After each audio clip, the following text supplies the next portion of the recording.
Ini kisah tentang korban dari pihak kaum muslimin dan pihak musyrikin. Peperangan sudah usai. Kekalahan di pihak musyrikin dan kemenangan di pihak muslimin. muslimin. Yang mati syahid dari pasukan muslimin dalam peperangan Badar ini ada 14 orang. Dan 14 tadi 6 dari orang-orang muhajirin, 8 dari orang-orang ansor. Sedangkan orang musyrik tadi mengalami kerugian yang sangat banyak. Korban mereka itu ada 70 orang dan 70 juga yang tertawan. Ya. Kebanyakan yang ditawan itu adalah orang yang ditawan dan yang mati itu adalah para pemuka atau pemimpin mereka. Nah, setelah peperangan usai, Rasulullah berkeliling dan berdiri di dekat korban orang-orang musyrik. Ini Rasulullah berkata, keluarga yang paling buruk terhadap Nabi kalian adalah diri kalian. Kalian mendustakan aku selagi orang-orang membenarkan aku. Kalian menelantarkan aku selagi orang-orang menolongku.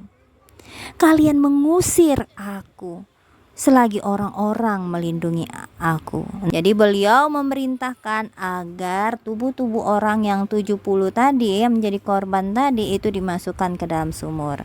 Ini adalah riwayat dari Abu Thalhah bahwa Rasulullah itu memerintahkan untuk mengumpul 24 pemuka Quraisy yang terbunuh. Jadi 24 dikumpulkan, lalu langsung 24 orang tadi dimasukkan ke dalam sumur yang kotor dan berbau.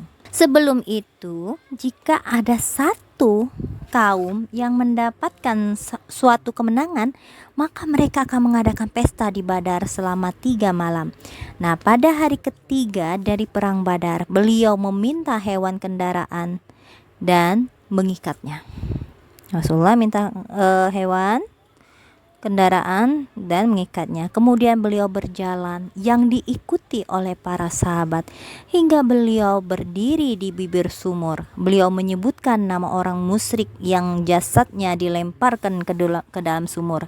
Begitu nama bapak-bapak mereka. Misalnya, wahai Fulan bin Fulan, wahai Fulan bin Fulan.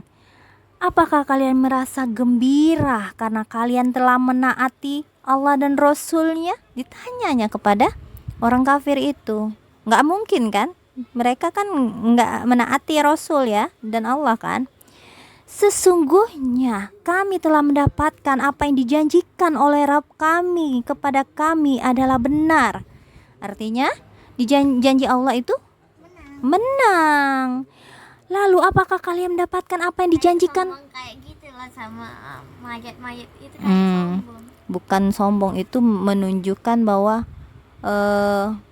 izah itu kemuliaan Islam. Kemuliaan Islam didapat dengan dengan susah payah, dengan perjuangan yang tidak sedikit berjuang mereka itu. Lalu ditanyakan, lalu apakah kalian yang dijanjikan, apakah kalian mendapatkan apa yang dijanjikan oleh Rob kalian, Tuhan kalian kepada kalian? Apakah itu janji itu benar? Umar bertanya, wahai Rasulullah, mengapa engkau berbicara dengan jasad-jasad yang tidak lagi mempunyai ruh? Lalu Rasulullah menjawab, inilah alasannya. Demi, ya kan kayak sia-sia aja ya ngomong dengan jasad, tapi kan gak bisa jawab kayak gitu loh. Nah, ternyata ini jawaban Rasulullah. Beliau menjawab, demi yang diri Muhammad ada di tangannya, kalian tidak bisa mendengar daripada apa yang telah mereka katakan. Jadi mayat itu nih ya.